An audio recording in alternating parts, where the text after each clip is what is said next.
Life, is sometimes strange. You think you know people, especially those who live under the same roof, who share the same blood. But the truth is, sometimes the biggest shadows hide in the brightest places. I saw this happen with Anna, a colleague who works with me at the cafe here in our big city.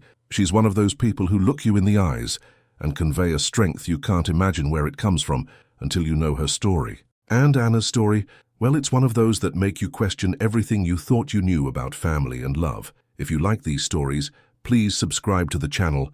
It will help us a lot.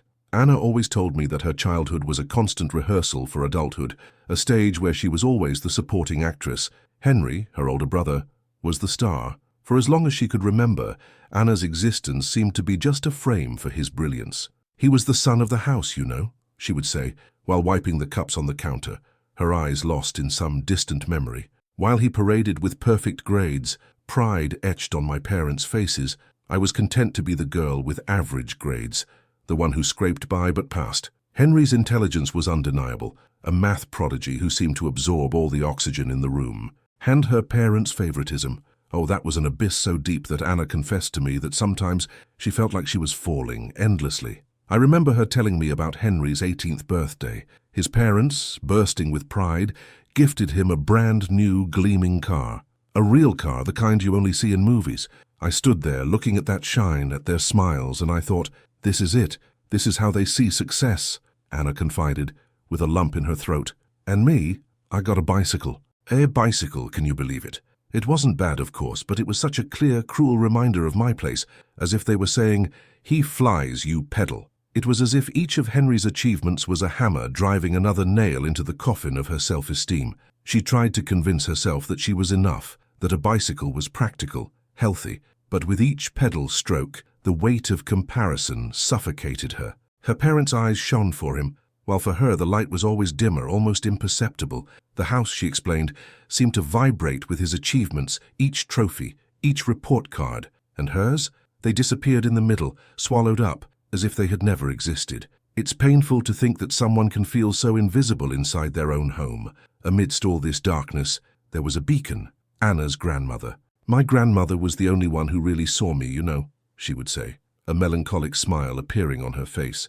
The only one who valued my small efforts, who hugged me and told me I was special, no matter what. It was her grandmother who lit a spark of hope in Anna's life, a light at the end of the tunnel of mediocrity. She promised financial help for her university studies, a dream that seemed more like a mirage than a concrete reality, given the resources and attention her parents dedicated to Henry. With this promise as her engine, Anna dedicated herself like never before. Late nights, stacks of books, practice tests and more practice tests, and the reward came, a partial scholarship at a university in the big city. It was quite an achievement, a breath of pride that made her feel that perhaps for the first time she was on the right path. She told her parents, full of expectations, hoping the news would excite them, that they would finally see her potential. But her excitement was met with a lukewarm, "That's nice, dear," and the money promised by her grandmother, it never arrived. Month after month, Anna asked her mother about the deposits, her voice filled with a hope that dwindled with each answer.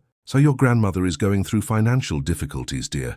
Money is tight for her, you understand, don't you?" Her mother always deflected, in a tone that didn't allow for questions. The disappointment was a heavy burden, mixing with the familiar feeling of abandonment. Anna tried to believe her mother, tried not to doubt her grandmother, but the lack of support made her question everything. Every time she called her grandmother, she felt a fear and awkwardness in asking directly about the money, so she just listened to the advice and affection without touching on the sensitive subject. And university life, which should have been her liberation, began to take shape as a financial nightmare. But to give up? Never. The university was her chance at a different future, to build something of her own, away from the shadows and comparisons, even if she had to fight for it alone. Anna's university life was a daily ordeal. Without the financial support she expected, she had to fend for herself. "I got 2 jobs, she explained to me, her voice choked with the memory of the difficulties. One at the university cafe, the other at the library organizing books. Her days were an exhausting marathon, starting before sunrise and ending well after midnight. She squeezed classes between shifts, studied on the bus, during breaks, in any free minute she could steal. Exhaustion was a constant shadow, a faithful companion that followed her everywhere, and the hunger. Ah, hunger was the cruelest of companions. There were days, she told me, her eyes welling up, when I had thin coffee for lunch and a cereal bar for dinner. I hid everything from my parents, you know. I felt so ashamed of my situation, as if it were my fault that I couldn't support myself. One day, the situation reached its limit. Anna was so weak she could barely concentrate in class. Her stomach rumbled, her head spun, and exhaustion threatened to swallow her whole. That's when Sophie, her roommate and inseparable friend, noticed something was wrong. "Anna, you look pale. You barely touched your food this week," Sophie said, worried. Anna tried to hide it, but she couldn't. The truth came out, the tears flowed. Sophie, without hesitation, opened her small pantry, which didn't have much, but to Anna, it seemed like a feast. She made a simple sandwich and hot tea and sat beside Anna listening to her vent, offering a friendly shoulder and the assurance that she wasn't alone. "Her friendship, you know, saved me in many ways," Anna told me with a weak smile. "Sophie shared what she had, even if it was little. She reminded me that there was kindness in the world, even when my own family seemed so distant." Anna was a lioness, fighting for every crumb of knowledge and every penny to survive. She dreamed of the day when her diploma would be in her hands, a piece of paper representing her freedom, her independence, the end of all that deprivation. Every pain, every sacrifice, was an investment in the future she was building for herself. Grandma's birthday was a sacred event in the family, a rare moment of unity, almost a temporary truce in the tensions that permeated Anna's life. That year the celebration was more intimate, in a small country house, a tranquil place in the countryside. Anna, missing her grandmother's affection and warmth, sat beside her on the living room sofa, while the family's chatter filled the air. They talked about university, studies, the future, and Grandma, with a tender gleam in her eyes and a proud smile, commented, "I hope the money I send you monthly is helping you a lot with your studies, dear. I'm so happy to know that I can contribute to your future, so you don't have to worry so much." Anna's heart froze. 500 euros a month. The world seemed to stop spinning. She felt the blood drain from her face, her hands turning icy. "Grandma, what are you talking about?" Anna asked, her voice almost a whisper, barely able to believe what her ears were hearing. "I've never received any money. Mom always said you were having financial problems and therefore couldn't help me." Grandma frowned, confusion settling on her wrinkled face, a clear sign that something was terribly wrong. "But I've been making the deposits, Anna, every month, religiously, for years, in your parents' account, with clear instructions that it was for you. I have the receipts, the dates, the amounts." The revelation was an electric shock, a tsunami of information that turned Anna's world upside down. A cold rage began to bubble inside her, mixed with paralyzing disbelief. Where did the money go? How could her parents lie about something so fundamental? Her grandmother, sensing the gravity of the situation and the despair etched on her granddaughter's face, promised a thorough investigation, to track down the bank statements, to confront Anna's parents. But in that moment the truth hung heavy in the air, menacing and ominous, and Anna knew her life, as she knew it, was about to change forever. The quietude of the country house was suddenly shattered by the explosion of this revelation, and her grandmother's look at Anna, a mixture of love and profound sadness, promised that the complete truth, however painful, would come to light. What else were her parents hiding? This was only the beginning of a story far darker than Anna could imagine. The truth, when it finally surfaced, was a devastating blow, the kind that knocks the wind out of you and leaves you reeling. I saw Anna, after that day at her grandmother's house, change completely. That sparkle in her eyes, the hope she cultivated even in the face of hardship, gave way to a cold fury, a contained revolt. She told me that as soon as she returned to the big city, she didn't wait a single minute. With the bank statements in hand, documents her grandmother had procured with surprising efficiency, Anna confronted her parents.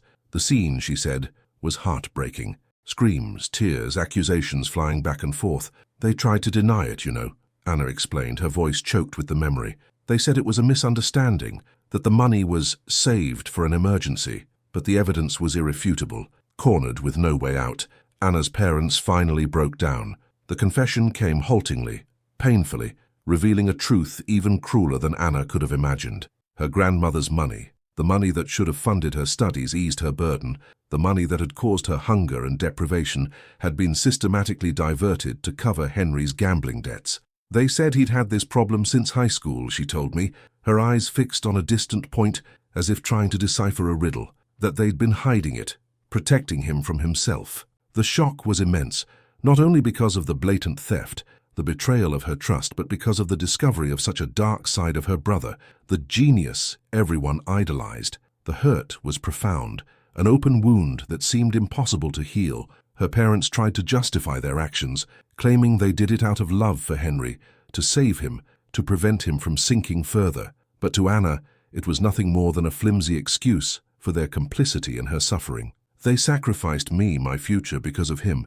It's always been him, she lamented, and I felt her pain in every word. Her image of her family crumbled, revealing a foundation built on lies, secrets, and a selfishness Anna never imagined could exist in those who should have loved her unconditionally. Her grandmother, with the dignity of one who had seen too much in life, and the wisdom of one who knows the true faces of love and disappointment, decided to come clean, detailing the extent of the deception. She invited Anna to a discreet lunch, away from her parents at a small downtown restaurant, a place with wooden tables and a cozy atmosphere that contrasted with the coldness of the situation. "I never directly paid for your studies, Anna," the grandmother began, her voice choked with grief and sadness at having been deceived as well. "I entrusted the money to your parents, certain they would do the right thing, that they would cherish your future as I would." Anna held her grandmother's hand under the table, feeling the strength and pain of that woman. The grandmother then pulled some documents from her purse, bank statements, proof of transfer. "Of the 100,000 euros I set aside for your education, dear," she continued, her voice almost a whisper, 60,000 euros were misappropriated. Anna felt a lump in her throat. Her eyes filled with tears as she thought of all the hardships, the sleepless nights, the hunger, the times Sophie helped her, while all that money, her money, was being used to cover someone else's addiction. With each word from her grandmother, the weight of the betrayal intensified, a mountain of injustice rising before her.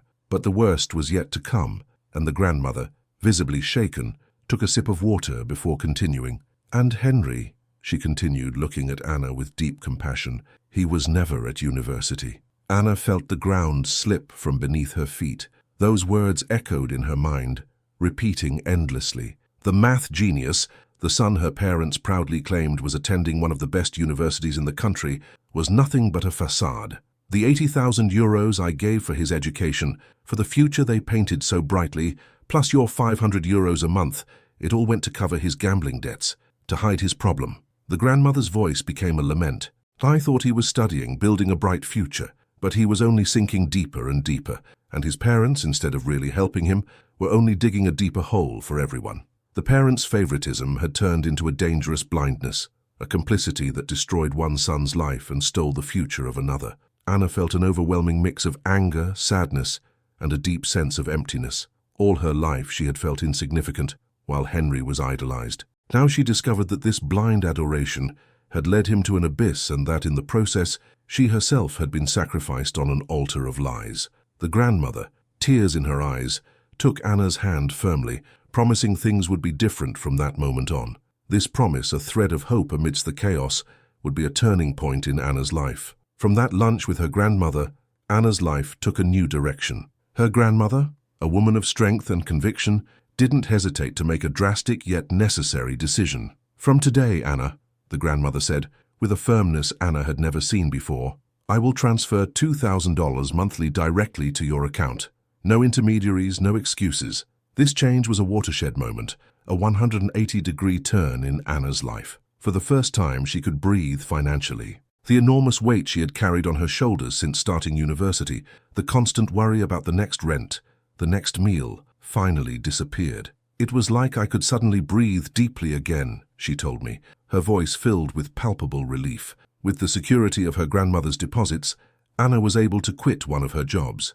That exhausting shift at the library was exchanged for precious hours of sleep, and, more importantly, time to dedicate to her studies. Her health, which had been suffering from deprivation and stress, visibly improved. The deep, dark circles under her eyes began to lighten, her smile returned to her lips, albeit tentatively, and her grades, her grades, they soared, reflecting not only her effort, but also the tranquility and peace of mind she finally found. She could finally buy the books she needed without worrying about the price, participate in study groups, attend lectures, and even afford a decent meal occasionally without the fear of hunger. Her grandmother not only helped her financially, but also strengthened her emotionally, reaffirming her worth and potential, things her parents had never done. It was as if, for the first time, Anna was receiving the unconditional love and support she always deserved, but had been denied for so long. The relationship with her grandmother deepened, becoming a refuge, an inexhaustible source of wisdom and inspiration. Anna began to see herself in a new light, understanding that her worth wasn't defined by her parents' attention or her brother's achievements. She was capable, intelligent, and above all deserving of a dignified and happy life. Anna's story, which I watched unfold day by day at the cafe, had another chapter that left me speechless. On a rainy afternoon in the big city, her grandmother paid Anna a surprise visit to her small university apartment. The two were sitting in the small living room, drinking tea and talking about Anna's studies, when the grandmother, with an enigmatic but determined smile, dropped the bomb. "Dear, I've changed my will." Anna, already accustomed to life's twists and turns, looked at her grandmother with curiosity, unsure of what to expect.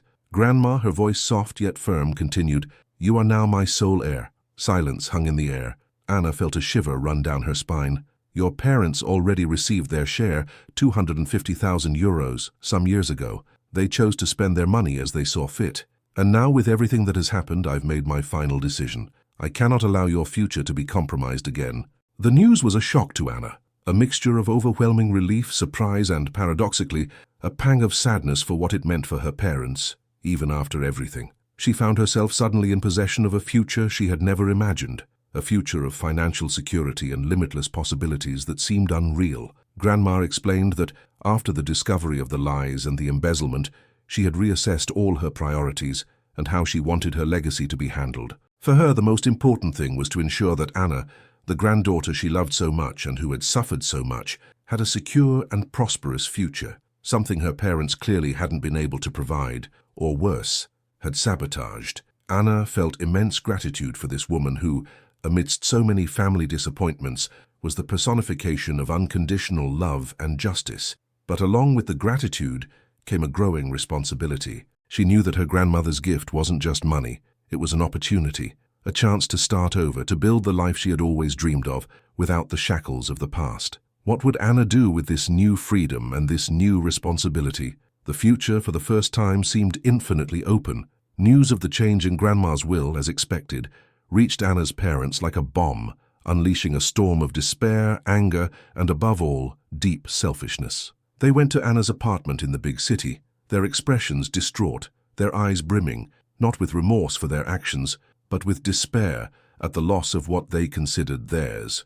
"Anna, you need to talk to your grandmother," her mother pleaded, her hands clasped in supplication. "She's old, she doesn't know what she's doing. You need to convince her to change her mind, to put Henry back in the will. Family needs to help each other, doesn't it, daughter?" Her father reinforced, his voice choked with emotion. "Think of your brother, Anna.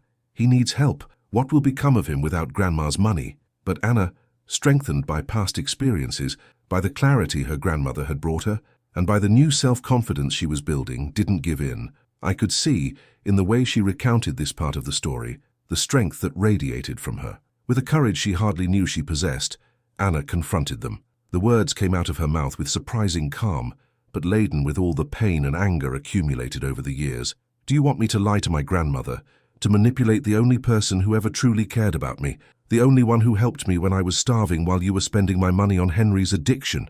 she asked, her voice choked with emotion, yet firm as a rock. "You stole my future once. You stole my dignity, my trust.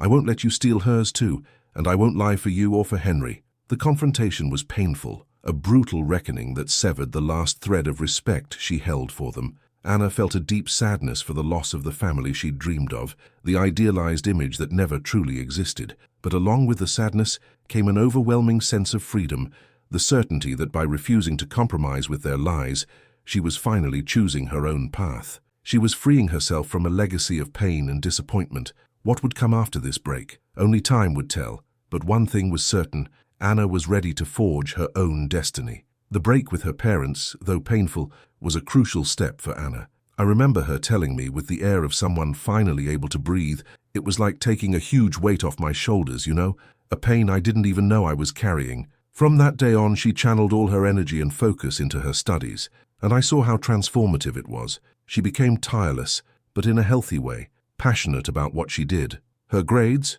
which had already soared, were now consistently impeccable. It wasn't about proving anything to anyone anymore, but about the satisfaction of learning, of delving into something she truly loved. She continued to work at the cafe, even without the urgent financial need. "It's good to keep my feet on the ground," she explained, wiping down the counter. "And I like the people, the routine.